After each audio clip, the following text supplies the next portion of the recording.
यह कहानी तब की है जब मैं छोटा था और स्कूल में पढ़ता था।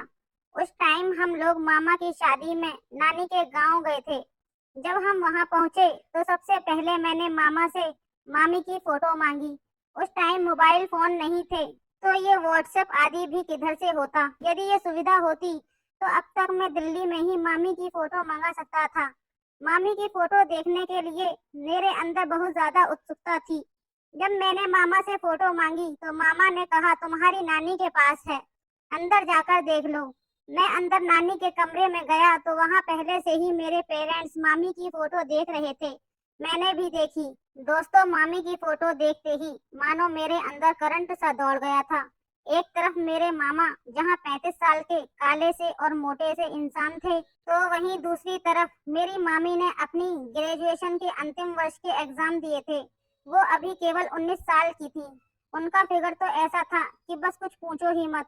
कोई भी देखे तो एकदम से उनको अपनी बाहों में भरकर उन्हें अपने सीने से लगाने का मन बना लेगा।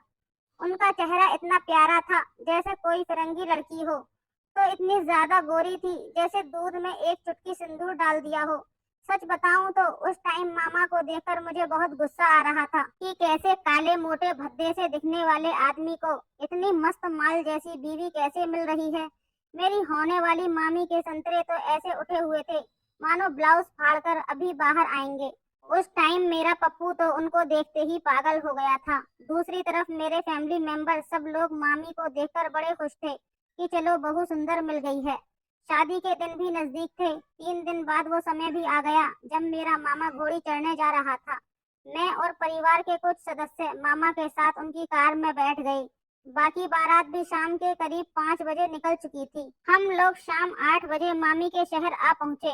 उन्होंने बहुत ही खूबसूरत मैरिज होम में हम सभी को रोकने की व्यवस्था की थी। सच में बड़ा ही शानदार मैरिज होम था। ऐसा लग रहा था जैसे मैं किसी आलीशान 5 स्टार होटल में आ गया हूँ। उसी विवाह घर में खुले स्थान में पंडाल लगा हुआ था, जिधर से शादी का कार्यक्रम होना था। शाम होते ही हम सभी नाचते गाते बारात लेकर पंडाल में आ गए।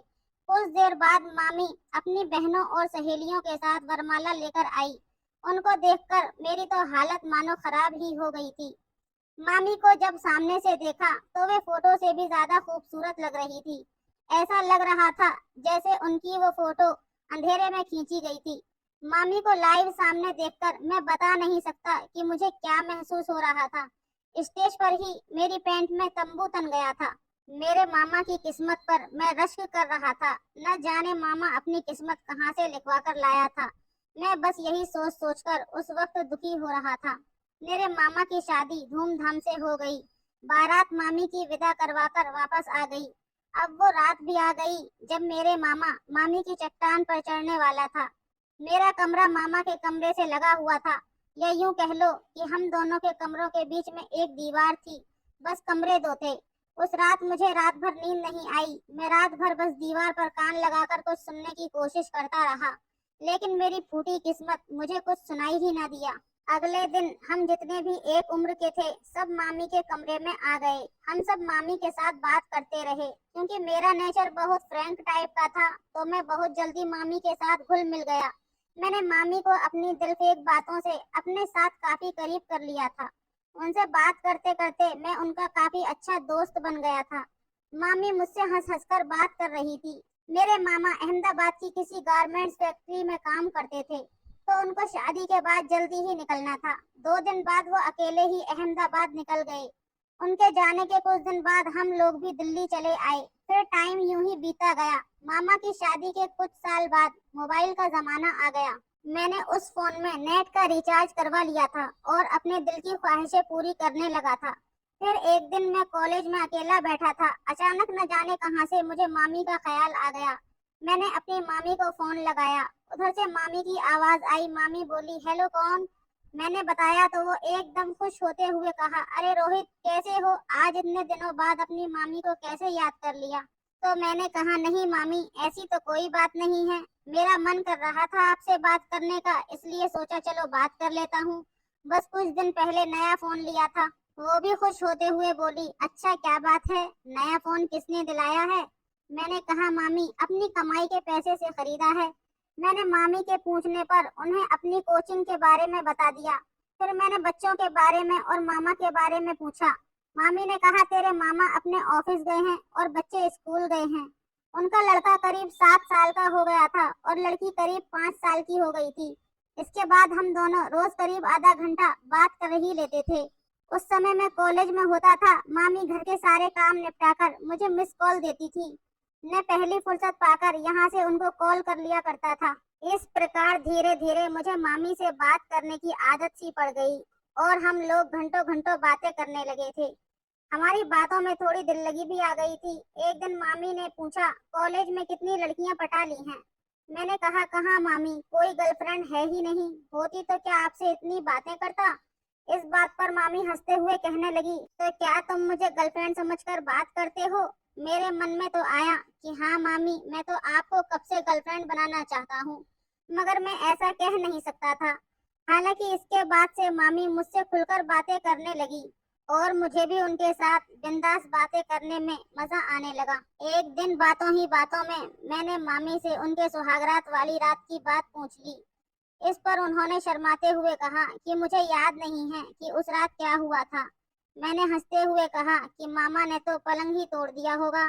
इस बात पर वो हंसने लगी और बोली बड़े शरारती हो गए हो तुम, पलंग कैसे टूटता है अब तुम ये भी जानने लगे हो। मैंने कहा हाँ मामी, गर्लफ्रेंड नहीं पटी तो क्या हुआ, मोबाइल में कई पलंग तोड़ कुश्तियां देख चुका हूँ। मामी समझ गई कि मैं ब्लू फिल्म देखता हूँ। वो बोली कुश्ती देखने के बाद क्या करते हो। मैंने भी कह दिया कि हाथ चला लेता हूँ। मामी बोली हाथ चला लेते हो मतलब क्या करते हो, मैं समझी नहीं, साफ साफ बताओ ना। मैंने बात को घुमाते हुए कह दिया कि अरे मामी क्या उल्टा सीधा सोचने लगी हो, मैं ताली बजाकर मजा ले लेता हूँ। मामी हंसी और बात खत्म हो गई। इस तरह मैं और मामी बातों में खुलते चले गए। हम दोनों के बीच अब हनिया मुनिया की बातें भी होने लगी थी। फिर मैंने एक दिन ऐसे ही बातों में उनसे पूछा कि मामी जी अब मामा आपके साथ कितनी बार करते हैं। उन्होंने कहा तेरा मतलब हनिया मुनिया करने से है। मैंने धीमे स्वर में हाँ कहा तो वो थोड़ा उदास होकर बोलने लगी कि सच बोलूं तो मेरी शादी तो एक बूढ़े से हो गई है। घर वालों ने उनकी उम्र ही नहीं देखी। मैं सिर्फ 19 साल की ही थी और ये 35 साल के थे। उस टाइम तो थोड़ा बहुत ये कर भी लेते थे, अब ये महीने में एक आध बार ही कर लें तो वही बहुत है। ये बोलकर मामी थोड़ा उदास हो गई थी। ये सब बातें जानकर मुझे मजा भी बहुत आ रहा था और थोड़ा अफसोस भी हो रहा था। मैंने उनसे शादी के पहले के बारे में पूछा तो वो बोली कि मेरे गांव का एक लड़का मुझसे बहुत प्यार करता था और वो मुझसे शादी भी करना चाहता था, पर मेरे घर वाले नहीं माने। वे बोले कि दूसरी कास्ट में शादी नहीं करेंगे। मैंने पूछा अरे इसमें क्या बात थी। वो उदास होते हुए बोली काश मैं उस टाइम अपने घर वालों से लड़ी होती तो आज मेरी जिंदगी खुशहाल होती। मेरी और मामी की उम्र में कम ही फर्क था। तो इस पर मामी बोली कि तुम तो मेरी उम्र के ही हो, तुम ही बताओ मैं कैसे जी रही होंगी। मैंने कहा मामी इस उम्र में शरीर की भूख मिटानी भी जरूरी है। हमारा क्या है, हम लोग तो हाथ चलाकर अपना काम निकाल लेते हैं, पर आपका तो उस तरह से करना भी आपकी आग को ज्यादा भड़का देता होगा। मामी बस एक ठंडी आह भरकर रह गई। मैंने उनसे कहा मामी मैं आपको एक दोस्त की हैसियत से कुछ कहूँ। मामी ने हाँ कहा तो मैंने कहा आप आसपास वहीं देख लो, कोई मर्द तो होगा। इस पर वो बोली ना रे बाबा ना, कहीं तुम्हारे मामा को पता चल गया तो मुझे जान से ही मार देगा। अब बात यहाँ तक होने लगी थी कि मैं अपनी जवान मामी को संतुष्ट करने के लिए उनको जवान नागराज की तलाश करने के लिए कहने लगा था। फिर मैंने पूछा अब आपकी रातें वहाँ कैसे कट रही हैं। इस पर मामी बोली कैसी रात कटती है तुम सब समझ रहे हो। इस तरह रात में मैं तुमसे बात कर रही हूँ, अब तो मेरी लाइफ में सारी रातें काली होनी लिखी हैं। मैं समझ गया कि मामी की प्यास अब चरम पर आ गई है। तभी मामी बोली कि तुम बताओ तुम्हारी रातें कैसे कट जाती हैं। इस पर मैंने कहा कि बस रोज रात को रोमांटिक फिल्में देख लेता हूँ और अपने नागराज को अपने हाथ से शांत करके सो जाता हूँ। आज रात तो आपसे बात कर रहा हूँ, आज फिल्में देखने का कोई मतलब ही नहीं है। मामी बोली क्यों, आज रात अपने नागराज को शांत नहीं करोगे। मैंने कहा मामी आज तो जरूर शांत करूंगा, लेकिन मूवी देखने की जरूरत नहीं, आपसे बात करके ही माहौल बहुत गर्म हो जाता है। मैंने आज खुलकर कह दिया मुझे आपकी जवानी परेशान कर रही है, मैं आपकी चिकनी चट्टान पर चढ़ना चाहता हूँ। ऐसा बोलते ही मेरा एक हाथ ने नागराज को शांत करना शुरू कर दिया और मेरे मुंह से सिसकारियां निकलने लगी। मेरी बात सुनकर मामी बोली, लगता है तेरी स्थिति मेरी तरह ही है। मैंने कहा, नहीं मामी, मेरी स्थिति तो आपसे भी बुरी है। आपने तो फिर भी नागराज का स्वाद ले लिया है। मैंने तो आज तक किसी के साथ हनिया मुनिया भी नहीं किया है। इस पर मामी बोली, तुम अपने स्कूल में किसी लड़की को अपनी गर्लफ्रेंड बना लो और उसके साथ मजे लो। मैं तो बदनसीब हूँ, तुमसे इतनी दूर हूँ। वह बड़ी खुशनसीब होगी जो तेरे नागराज का स्वाद चखेगी। तुम्हें शायद मालूम नहीं कि हर लड़के के पास इतना बड़ा नागराज नहीं होता। इस बात पर मैंने थोड़ी असहजता दिखाई और पूछा, क्यों, मामा का छोटा है क्या? वो गुस्सा करके बोली, अपने बूढ़े मामा की तो बात ही मत कर। मेरी जिस दिन से शादी हुई है आज तक उस आदमी ने संतुष्ट नहीं किया। मैं अपने नागराज पर हाथ फेरते हुए बोला, तो आप मेरा ही ले लो। मामी इस पर हंसकर बोली, क्यों नहीं, लाओ दे दो। मैं हंसने लगा, उधर मामी भी हंसने लगी। इतनी गर्मा गर्म बातें करते हुए मेरे नागराज की राल टपकनी शुरू हो गई। मामी मुझे गर्म करते हुए बोली, किसकी चट्टान पर चढ़ रहा है? मैंने कहा, आपकी। मामी मुझे उत्तेजित करते हुए बोली, जरा धीरे धीरे कर, मुझे लग रही है। मैंने कहा, मामी आपके संतरों का टेस्ट कब चखने को मिलेगा? मामी बोली, मैंने कब रोका है, आजा जल्दी से चख ले स्वाद। हम दोनों इसी तरह गर्मा गर्म बातें करते हुए फोन पर मजे करते रहे। कुछ देर बाद मेरे नागराज ने दम तोड़ दिया और राहत की सांस भरने लगा। इस बात का अंदाजा शायद मामी को हो चुका था, तो फिर मुझसे बोली, हो गया शांत नागराज? मैंने हैरान होते हुए पूछा, आपको कैसे पता चला? वो बोली, तेरी सांसें बता रही हैं। ऐसे कब तक फोन पर मजे लेता रहेगा? कभी मेरे पास भी आजा। मैं बोला, जल्दी आऊंगा, चिंता मत करो, एक ही बार में तुम्हारी सारी प्यास बुझा दूंगा। मामी बोली, तेरे मामा ने यहाँ का काम छोड़ दिया है, हम लोग भी जल्दी दिल्ली आने वाले हैं। कुछ टाइम बाद मेरे मामा अहमदाबाद से दिल्ली आकर फ्लैट में रहने लगे और दिल्ली में ही अपना खुद का बिजनेस कर लिया। मुझे बहुत खुशी हुई। फाइनली वो दिन आ ही गया। मेरी माँ ने मुझे कुछ सामान दिया और बोली कि ये लो सामान, मामा के घर देकर आओ। मैंने कहा कि मैं थोड़ी देर उनके बच्चों के साथ भी खेल लूंगा, तो मैं देर से ही आऊंगा। इस पर मम्मी बोली, कोई बात नहीं। मैं अंदर ही अंदर बहुत खुश हो रहा था। मैंने मामी के घर जाने की तैयारी की। सबसे पहले मैं वॉशरूम गया और अपने नीचे के बालों की शेविंग की। फिर अच्छे से नहा धोकर सामान लेकर मामी के घर चल दिया। उस समय दिन के लगभग 10 बज रहे होंगे। मैं सामान लेकर मामी के फ्लैट के सामने खड़ा था। मैंने घंटी बजाई। बस थोड़ी देर में ही मामी नाइटी में बाहर आ गई और दरवाजा खोलकर मुस्कुराते हुए बोली, आओ रोहित आओ, कैसे हो? मैं तुम्हारा ही इंतजार कर रही थी। अब मैं क्या बताऊं मामी को कि मैं कैसा हूँ? बस आपको ही सोचकर मेरा नागराज फड़फड़ाता रहता है। मैंने मामी को गौर से देखा तो ऐसा लगा कि जैसे मामी अभी नहाई नहीं थी। उनकी जवानी इस समय कहर ढा रही थी। मामी ने मुझे अपने कमरे में ले जाकर बेड पर बिठाया और मेरे सामने कोल्ड ड्रिंक और नमकीन की प्लेट रखते हुए कहा, रोहित यह खा लो, जब तक मैं नहाकर आती हूँ। मैंने उनसे पूछा, बच्चे कहाँ हैं मामी? मामी जाते हुए बोली कि वो तो स्कूल गए हैं, 2 बजे तक आएंगे। उनके इस फ्लैट में उनके रूम में ही बाथरूम लगा हुआ था।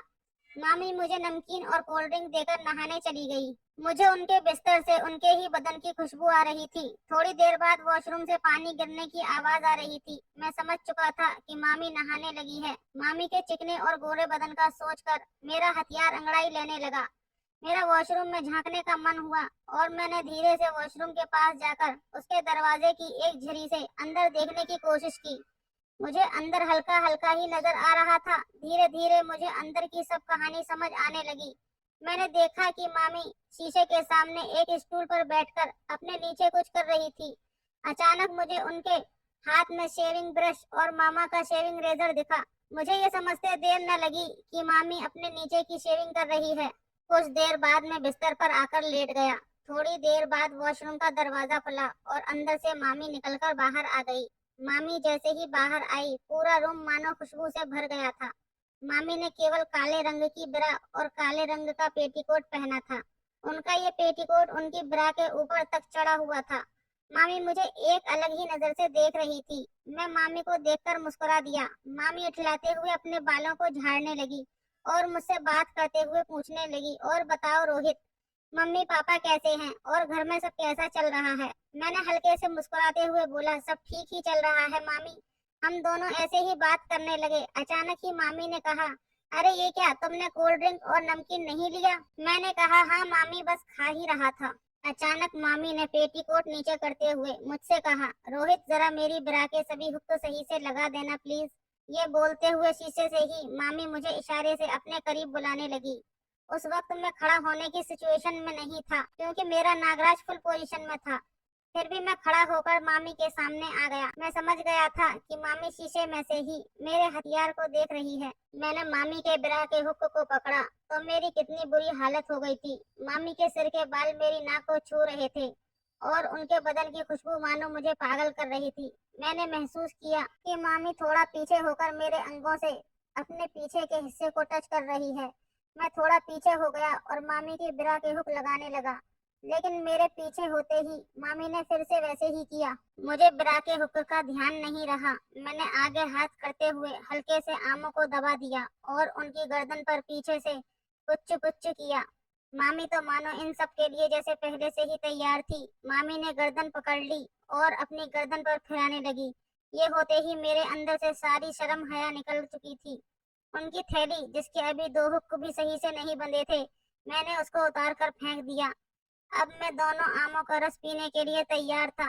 मामी मेरे सामने सिर्फ पेटीकोट में खड़ी थी और मैं मामी के सामने अपने जीन्स टी शर्ट में था। मामी ने पलटकर मुझे पागलों की तरह अपनी बाहों में भर लिया और पूछू पूछू करने लगी थी। मैं भी मामी को पागलों की तरह पूछू पूछू कर रहा था।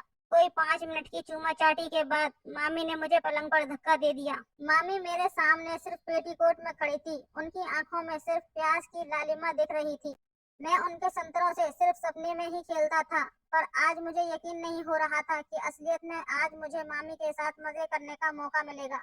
उन्हें देखकर मेरे मुंह में पानी भर आया। मैंने आओ देखा न ताओ, बस उनको अपने ऊपर खींचकर अपना काम करना शुरू कर दिया। मामी भी खूब मेरा साथ दे रही थी। वो सिस्कारियां निकाल निकाल कर कहे जा रही थी, जितना मजा लेना है ले लो, आज मेरी चिकनी चट्टान को फोड़ डालो। 1 घंटे तक हमारा यह कार्यक्रम चला। फिर मैंने घड़ी की तरफ देखा, अभी सिर्फ 12:30 ही हुए थे।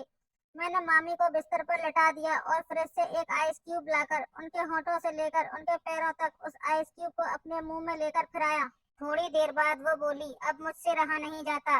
मैंने अपने नागराज को गुफा में धीरे धीरे से अंदर कर दिया, फिर उनको अपनी भुजाओं में कसकर दबा लिया। फिर मैंने पूछा, क्या आप तैयार हो? उन्होंने आहें भरते हुए कहा, पगले देर मत कर, एक ही बार में पूरा का पूरा चाहिए। ये सुनते ही मैंने पूरी ताकत लगाकर एक जोर से धक्का मारा। मामी के मुंह से चीख निकल गई और वो छटपटाने लगी। वो चीखते हुए सीधा मेरे गले लग गई। इस वक्त रूम का दरवाजा बंद होने के कारण आवाज अंदर तक ही थी। मैंने मामी को कसकर पकड़कर अपनी बाहों में भर रखा था। मैंने मामी को देखा तो उनकी आंखों से थोड़े थोड़े आंसू निकल रहे थे। अब मुझे लग रहा था जैसे मुझसे ज्यादा मजा मामी को आ रहा है। इतना दर्द होने के बाद भी उन्होंने मुझे रुकने को नहीं बोला। उस दिन मैंने मामी के साथ जमकर खूब चौके छक्के लगाए और मामी ने भी उछल उछल कर खूब फुटबॉलिंग की। अक्सर मामी मुझे फोन करके घर पर बुला लेती है जब मामा बच्चे घर पर नहीं होते। मामी कहती है, रोहित अब तुम्हारा ही सहारा है, तुम्हारे मामा से तो कुछ होता हाता है नहीं। मुझे भी मामी के साथ चौके छक्के लगाने में बहुत आनंद आता है। वैसे स्कूल में मेरी एक गर्लफ्रेंड है, लेकिन वह अभी अनाड़ी है, इसलिए मेरा ज्यादा ध्यान मामी पर ही रहता है। गर्लफ्रेंड के साथ कभी कभी काम चला लेता हूँ, लेकिन मामी मेरी पहली पसंद है। तो दोस्तों, ये थी हमारी आज की कहानी। आपका क्या कहना है इस कहानी के बारे में? कमेंट करके हमें ज़रूर बताएं। वीडियो को लाइक कर दीजिए और चैनल को सब्सक्राइब करके घंटी को दबाकर ऑल पर सेट कर लीजिए ताकि आने वाले वीडियो आपको तुरंत मिले। मुझे दीजिए अगली वीडियो तक इजाज़त। तब तक के लिए धन्यवाद।